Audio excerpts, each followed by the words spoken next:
Tatlong tulak lang mananalo agad, pwede ba yon? Oo naman kadama.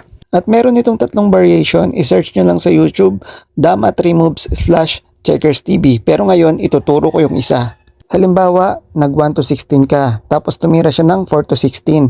Nag 3 to 13 ka naman, response doon. Tapos siya naman, nag 5 to 4. Ang magiging tira mo dyan kadama, titira ka lang dito.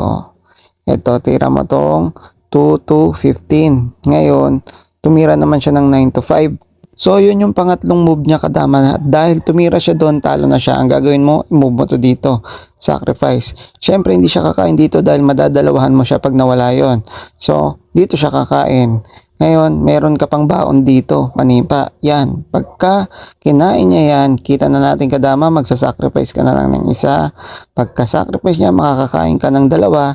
Ngayon, yung kaninang hindi niya ipinangkain, mapipilitan siya ngayong ipangkain at ma-open na yung dama. So, makakakain ka ng dalawa, dama pa. So, ayan yung una nating variation. Please like the video kung nagustuhan. Mag-subscribe para sa mas marami pang dama tutorial. Also, please share and save this video para mabilis mo siyang balikan pag gusto mo siyang pagpraktisan. Okay? Thank you for watching kadama.